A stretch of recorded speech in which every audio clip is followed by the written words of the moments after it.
ये कहानी गाजियाबाद शहर के विजयनगर इलाके की है, जो कि हमारे साथ घटी हुई कहानी है। यह कहानी दोस्तों बिल्कुल सत्य कहानी है। विजयनगर में मैं और मेरे पति रहते थे।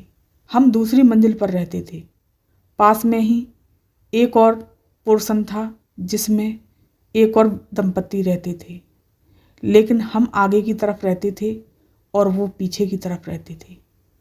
एक दिन क्या हुआ कि हमारे ही पड़ोस में 2 मकान दूर एक आंटी की तबीयत खराब हो गई और वो हॉस्पिटल में एडमिट हो गई। हॉस्पिटल में एडमिट होने के बाद उन आंटी की इतनी ज़्यादा तबीयत खराब हो गई थी कि डॉक्टरों ने बोला इनको वेंटिलेटर पर रखना पड़ेगा। तो उनके बेटों ने उनको वेंटिलेटर पर रखवा दिया।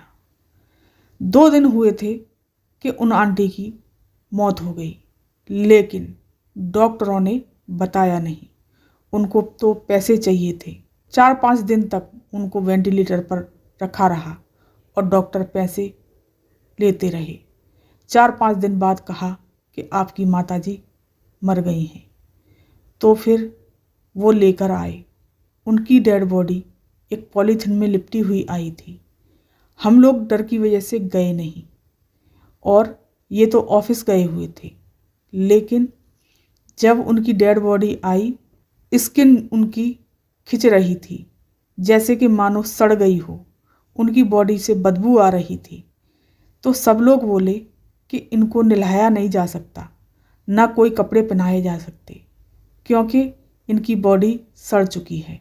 फिर उनको ऐसे ही पॉलीथिन में पैक दाह संस्कार के लिए ले जाया गया।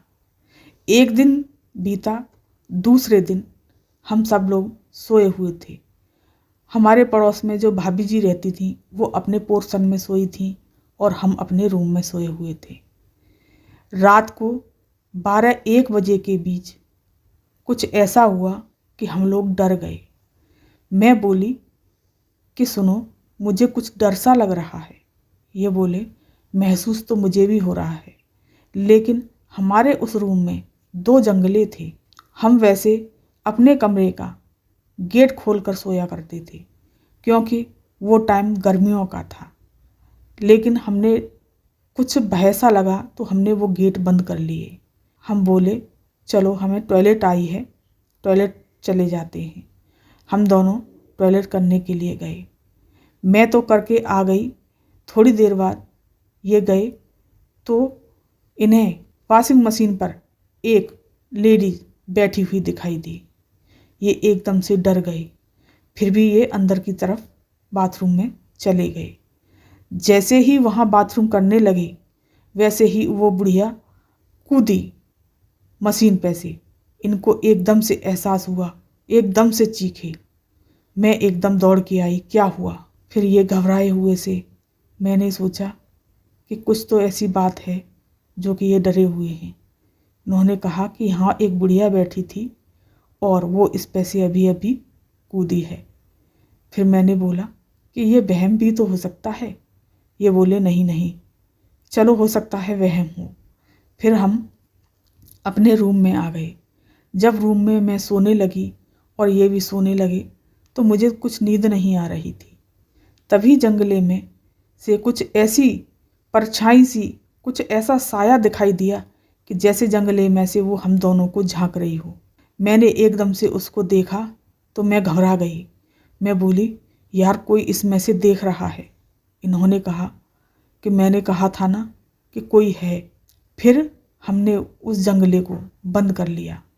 फिर डर की वजह से हम चुपचाप रात को लाइट जलाकर सो गए।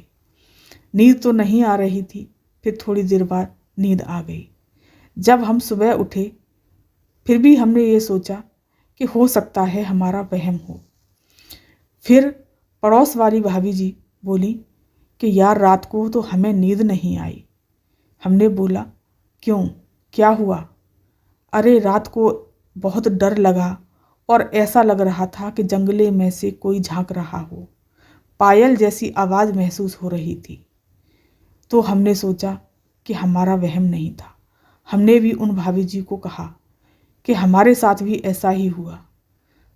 फिर सोचा कि शायद हम दोनों को ही वहम हो। फिर नीचे से उनकी सासू माँ आई। उन्होंने कहा कि 3-4 घरों में सबको डर सा लगा है और 3-4 घरों में उन आंटी की आत्मा दिखाई दी है। यह बात सुनकर हम लोग अचंभित रह गए। फिर हमें उस पर विश्वास हुआ। उनकी आत्मा 13वीं तक इधर उधर भटकती रही और सब लोग डर के माहौल में बने रहे। जब उनकी 13वीं और शुद्धिकरण हो गया, हवन हो गया, उसके बाद फिर हमें कोई एहसास नहीं हुआ, न किसी को कोई डर लगा। तो ये दोस्तों, ये बिल्कुल सत्य घटना है और सच्ची कहानी है। अगर ये कहानी आपको पसंद आई हो तो लाइक कीजिए और शेयर कीजिए और सब्सक्राइब कीजिए। धन्यवाद।